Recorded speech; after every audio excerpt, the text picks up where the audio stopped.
Oh, my dear friends, I am deeply moved by the thought of Chopin in 1849 in his deathbed, according to Julien Fontana, his childhood friend from studies in Poland, who was called by Chopin's sister to come and see Chopin before he dies, when he was dying already. And Julien Fontana was asked by the sister to do the first edition of Chopin's works after Chopin just was going to die, and he took a year or two to do that. Very generous, put together, complete what is unfinished. But factually, there's one cadenza which he did like that, but in fact was a mazurka, which in F minor,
well, to tell you the truth, the very ending I improvised for my recording, because Julien Fontana specifically says in his edition, in the bottom line in French, c'est la dernière inspiration du maître, qu'il n'était trop faible pour essayer au piano et qu'il a dicté. Et so that means the last inspiration of the master, who was too weak, given his physical condition, to come to the keyboard to try it or play it. And he took it on dictation. Now, complex, subtle, tender, why put adjectives when the music says it so well better? Of course, I have to constantly describe the undescribable, right? That's incorrigible teacher's fault of mine. Nostalgic, obviously, too. Lament, descending chromatic scale. Okay, the point is, if I have any point to it, I don't. It's just emotion, pure emotion. Is that I think in the situation of that emotional moment where his friend is dying, dictating him this chromaticism, this complexity, these subtleties, how do you dictate that? Dotted C, A, D flat, B natural, D flat, C. And then there's an inharmonic modulation for the ephemeral happiness a la Schubert, and then the return to the F minor. And then at the end of the edition, I perhaps assume that Fontana composed some of what Chopin didn't finish dictating completely, perhaps.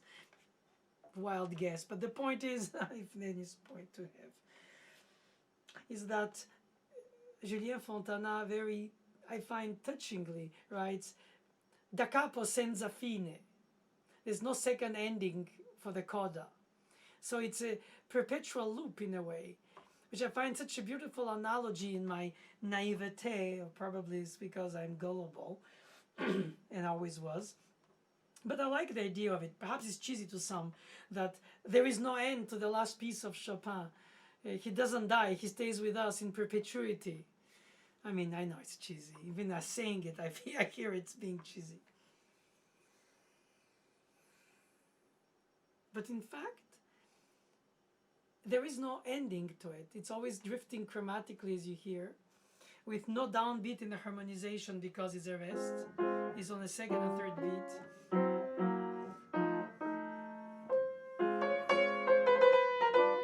The ornament, the trill, the torment, I was gonna say really, in fact, for the anxiety, or is it a more than torment?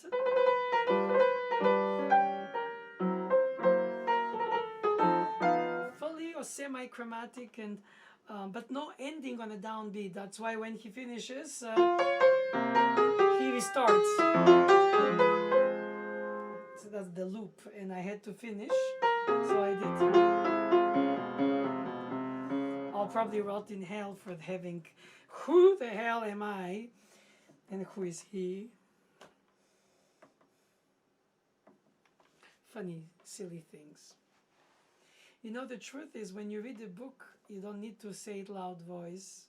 It moves you, touches you, astonishes you, excites you, exhilarates you. It's like smelling a rose. You don't have to explain all what you go through in your different levels of emotional or intellectual reaction to a smell, to a beauty, or to a gaze, to a person, to, I don't know, to an animal, to a graceful, to something that touches you, basically. And now, even if that piece was not written on a deathbed by Chopin, and that perhaps over descriptive expression of his decay, of life, influences me to think of this piece more so than of another mazurka. After all, the A minor mazurka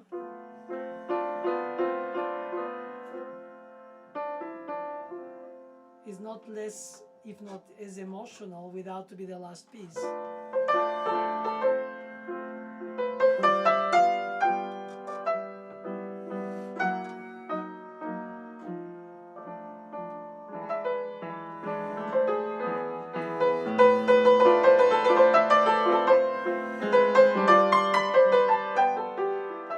I don't remember from memory which time he does which decoration, but anyway.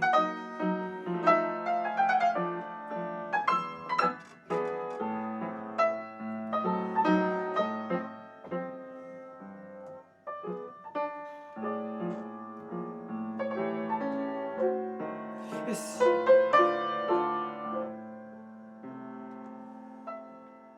When my teacher was on her deathbed, she was solfeging herself voice by voice, fugues of well-tempered clavier, as she told me to maintain her brain active while lying there for a certain amount of months. And she was solfeging it very softly with a very little of her lungs energy. And I was holding her hand and I was solfeging the other part, probably the alto if she was singing the tenor or something. Do, re, mi, fa, sol, fa, mi, re, la, fa, mi, re, do, sol, la, si, do, si, something. I found that so touching. It was such a beautiful farewell that I couldn't have thought of before because I didn't want her to go. How would I? I studied with her since I was 7. She was immortal, de facto. I was already 17. And solfeging with her. Of course, she didn't dictate to me a mazurka. We just spoke solfegingly a Bach fugue of the well-tempered clavier, which she made me learn weekly by writing before playing in clefs and parts and scores, open scores and all. In fact, I knew them better than I could play them since I learned them as voice leadings, not as piano combinations for 10 fingers. It's almost like when you have a mother tongue that you learn phonetically and then inevitably you learn how to write and read it when you start growing up. But you still could speak it without to associate always meanings to phonemes and sounds. And I found the same with the Bach. I knew the voice leadings before I knew which fingers to play them legato or whatever it was supposed to be, especially in the polyphony when you have 5 voices.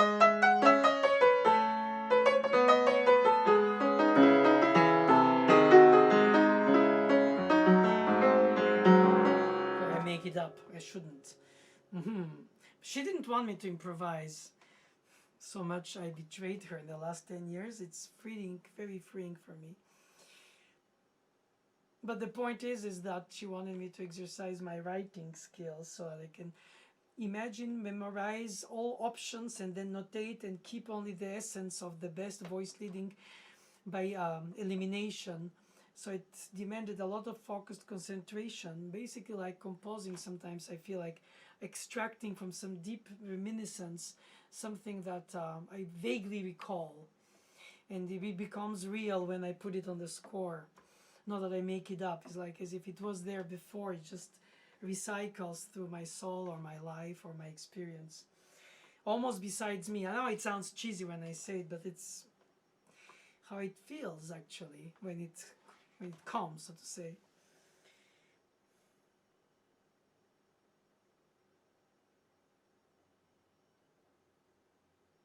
Teaching for me is to bring students to enter in immersion with the soundscape, sound intentions, sound intents, pitches, pulses, rhythms, expressions, tensions, resolutions, dissonances, consonances, expression of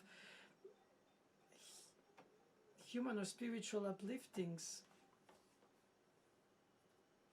or that we belittle in our psyche compared to what it is in absolute terms, that it is, doesn't, and can't be described.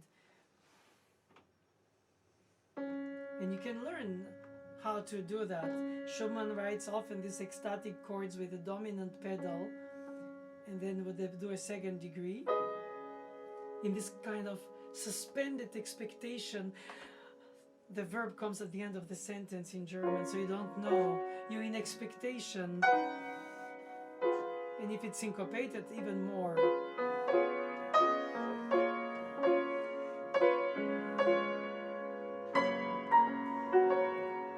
But then it doesn't sound like it. It just has ingredient of it, but it doesn't. In fact, he or the composers always surprise us by doing what we don't expect if we have to complete them. Even if we know their style and we asked to complete something, as I did for the Glenn Gould Sonata when I was asked out of his sketches. Probably he hates me. I mean, he unfortunately was dead at that point. But I was asked to do it for the recording. Now, did I really guess? Or did I too obviously guess?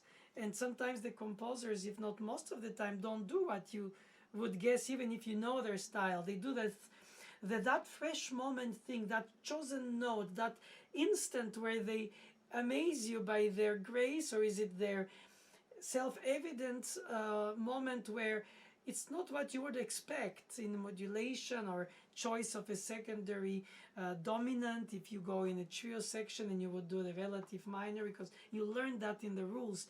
And in fact, they break the rules constantly while they give the illusion to constantly be, again, Bach constantly adjust the rules according to his inspiration. But when you learn, you have to study, like you write a school fugue. You have to go through all these forbidden moves until you find some kind of a possibly pure melodic line of inner voice.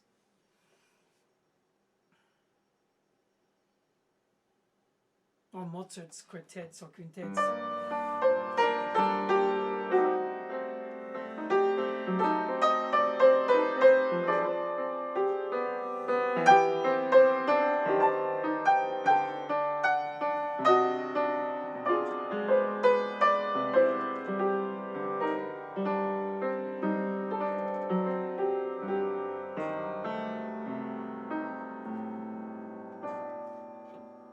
Not even. Sounds cheesy, horrible.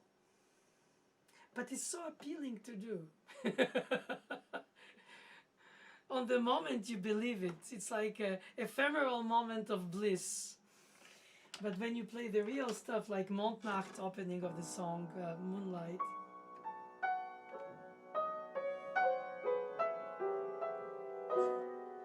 really, truly, Schumann managed to bring in music that daydream reality of E.T.A. Hoffmann. He liked so much the style, literary style. Some kind of this ecstatic daydream.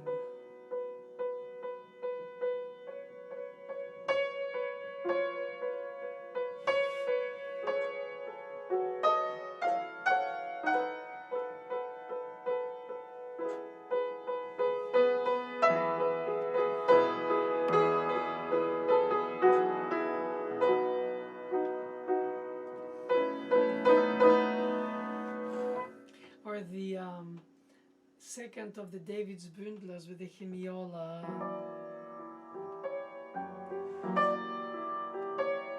Bridging over the tension resolution.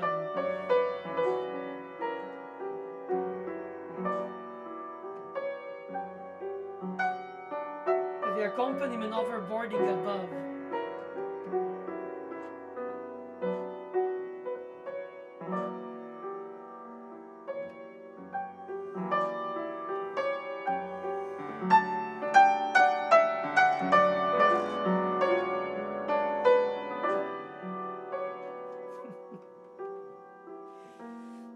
Nah, sorry.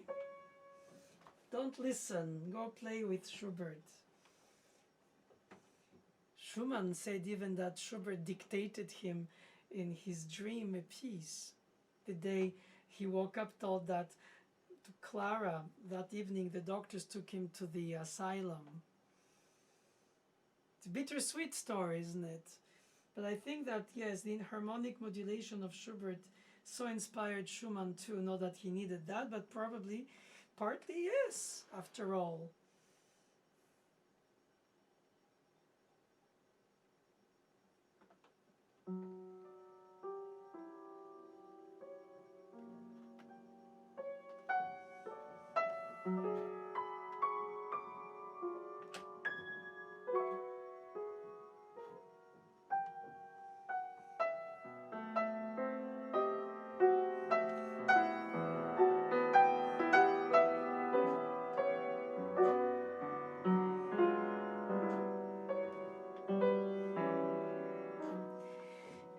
They say that nobody was allowed by the doctors to visit Schumann during these almost 2 or some years in that asylum, where he must have been frightened so much with his such sensitivity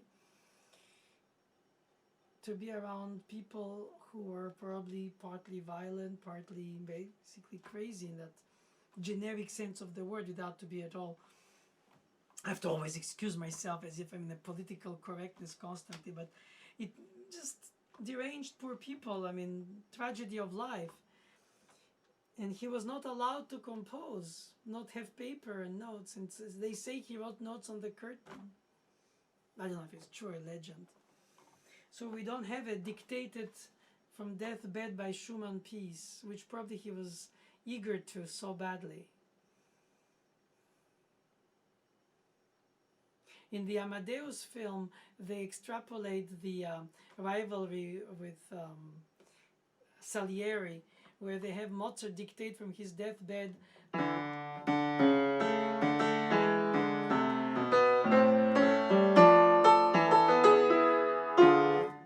or that's Bach's 5-voice fugue. Well, anyway, it's a fugato of the Kyrie, of the opening of his Requiem, and in a filmed way they showed him also pretending the, I guess, dictating voice by voice to Salieri from his deathbed, the Requiem, that he received the commission, couldn't finish, and he didn't actually, before he died.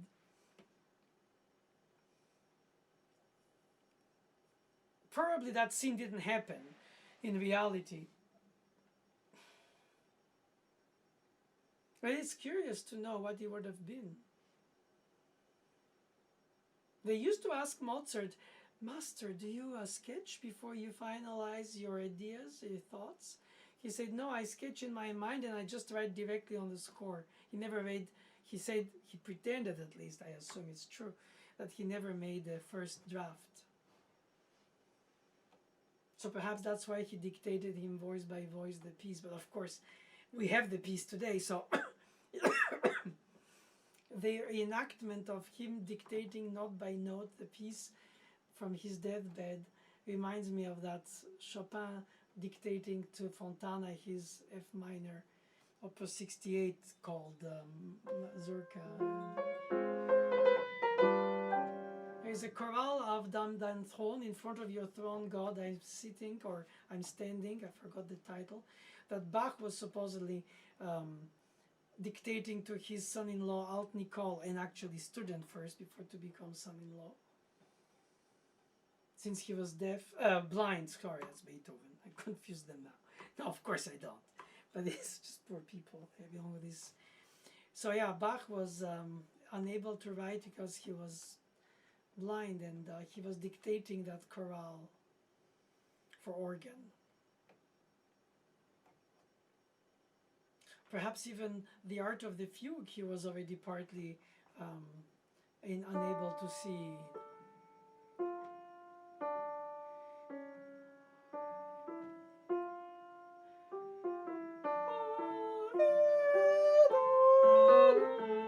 So sharp,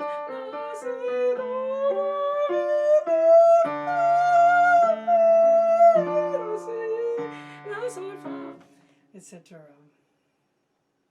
etc. That's probably the hardest thing to say. Bach managed to write it quasi-blind, and I play 3 bars and I say etc. I shouldn't have even started if I couldn't finish it. I didn't prepare for it, obviously. But in fact, it's because these pieces are so inspirational to me beyond the context of their supposed to be last moments of life's dictation.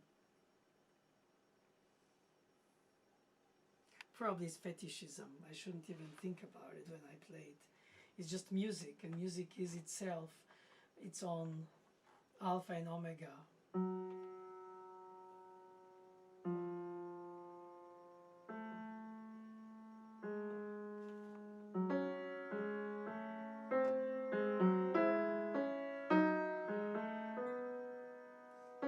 I think it's in F sharp minor, not in C sharp.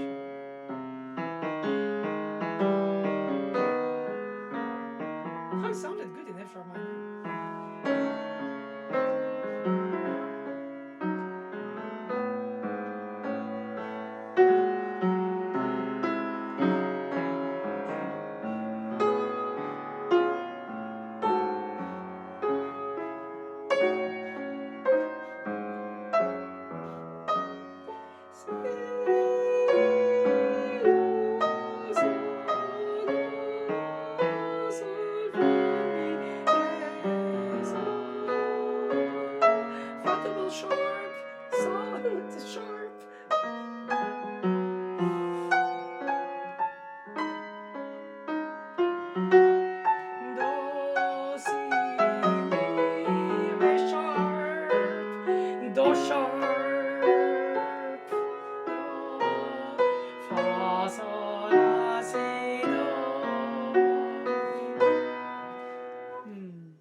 The Kyrie of the Mass of Bird in 4 parts. Kyrie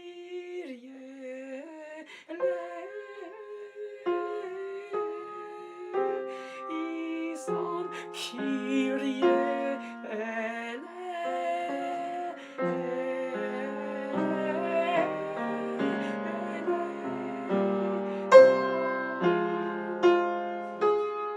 When I was young, I was singing in the choir of Mademoiselle Boulanger's studio, students, and I liked so much those beautiful voice leadings that I only sang the parts that I liked, and so I was with head voice singing here and there the sensitive, beautiful, the juicy parts. Oh, she was furious at me for doing that. I have to learn that for one beautiful section, there are some austere sections, and they are part of the beauty. You have to choose the right place. You cannot just do and pick only the things. So I was to, yeah. That's fun memories of childhood. Oh, it's unusual memories of childhood.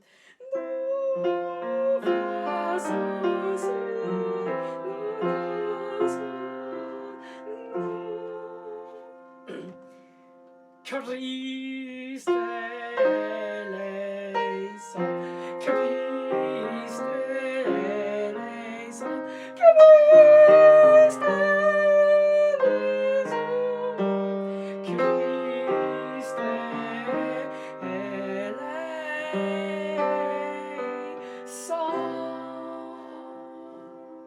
Of course, the tenor parts are the juiciest. Well, anyway, that's another story.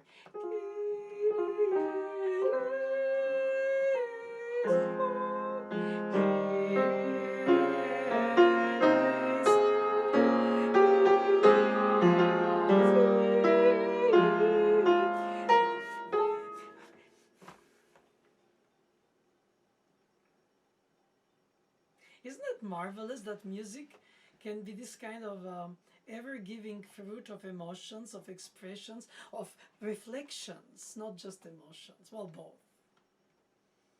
Perhaps I have too much of the emotions, but you know, after all, we are who you are, and you learn at some age to accept your weaknesses. But I still think reflection is probably also a very important aspect of it.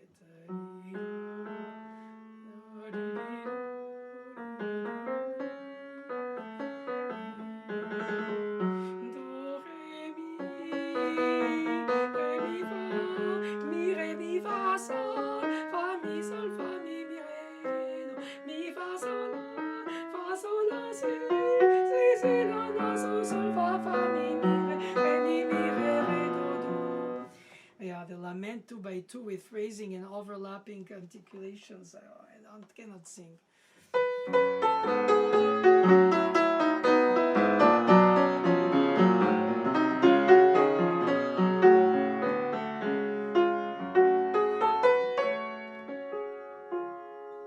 You know, with age, rubato becomes like a sway of life, like a pendulum.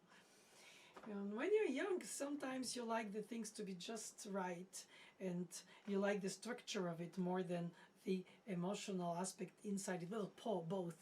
And I think there is a good virtue of playing something straight in terms of rubato and sometimes allowing to sway. The question is, both times it should be, on both cases, it should be intuitive, natural, and sincere. Not affected just for the sake of it, or to play straight when it's supposed to be rubato, if you think, or the mission of the music world says that by tradition Chopin is rubato.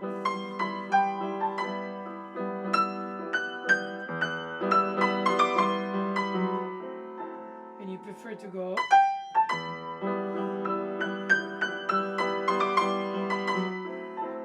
And you find more meaning to it rather than just beautiful, but meaningful. There is a statement beyond the aesthetics of emotion. Un peu rubato, not enough, too much rubato.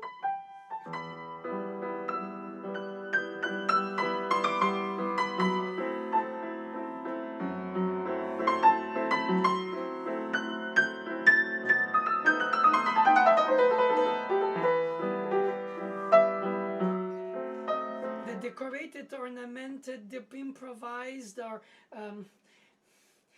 I don't think there was a differentiation in all these aspects of interpretation in the 19th century or 18th, 17th.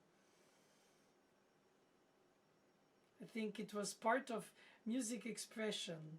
The tuning, the shaping, the phrasing, the articulation, later the dynamics, the pedal, the overlapping, and a freedom from the formal structure of group of bars into a sort of self, perhaps narcissistically exclusive storytelling through run-on sentences like in Chopin.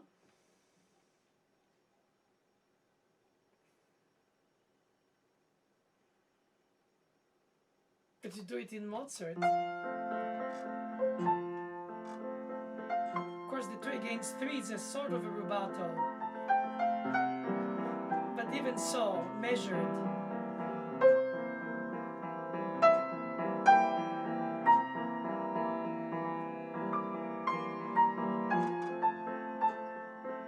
So it's more withheld than if you were going. But how do you not if you play Berg?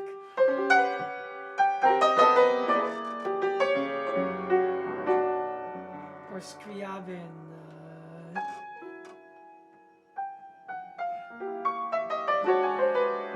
This kind of bursts of the moment. Oh. To serve music, to be earnest, to find the right tone, not overstate, not understate, find the right tone, the right timbre, the right pace, the one that sounds not as if you make it up, but that it corresponds to the expression that you bring. It could appear effortless regardless if it's hard or not. Sometimes subtle openings are complex, but people think it's simple. And it makes nervous so many students. And it's not the most obvious, like...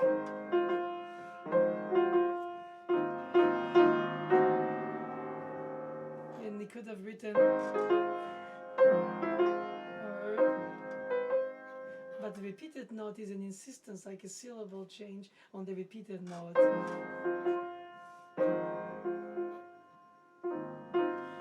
Of course, Beethoven's expression of the repeated notes. And finally, and then string quartet. The thirds in chromaticism in the viola, second violin, the ostinato spiccato on the cello, and the violin one like a bird.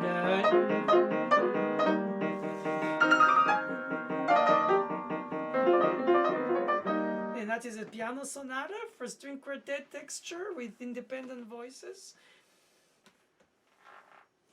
Oh yes, it is.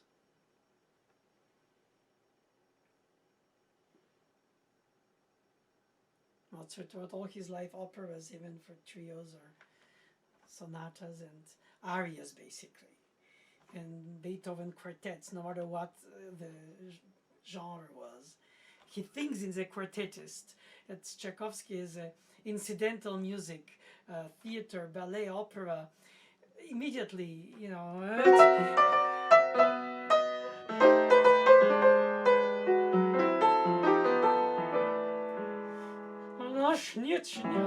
I cannot even speak in Greek. In Russian.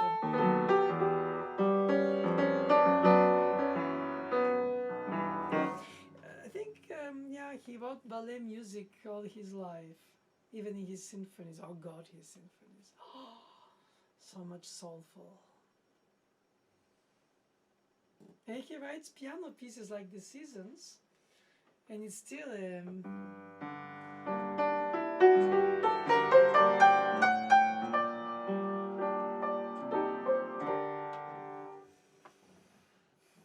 sounds like any of his ballets.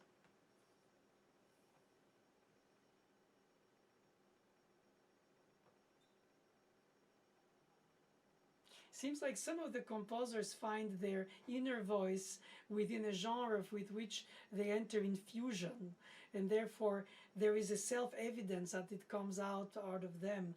It's like Mahler with the symphonies. Oh my God. Oh.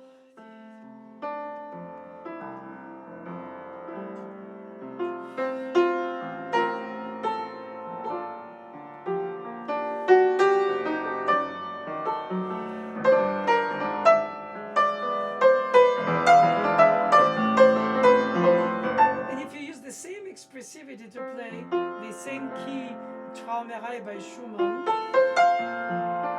it sounds overstated, obviously.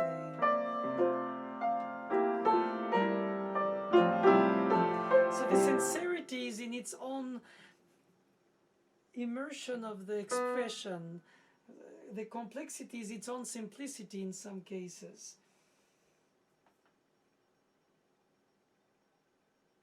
But you can see filiations between this.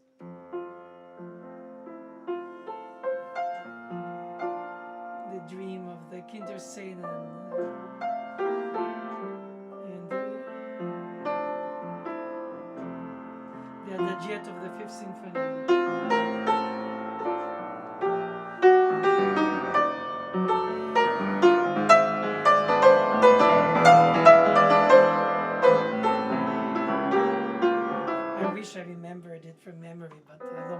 capture it.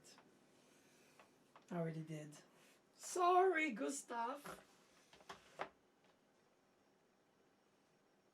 You see, I finished teaching several lessons, and so much of the students' input of their expression on the pieces they played for me to teach them, not how to like them, because love them they already do, understand them they probably intuitively do.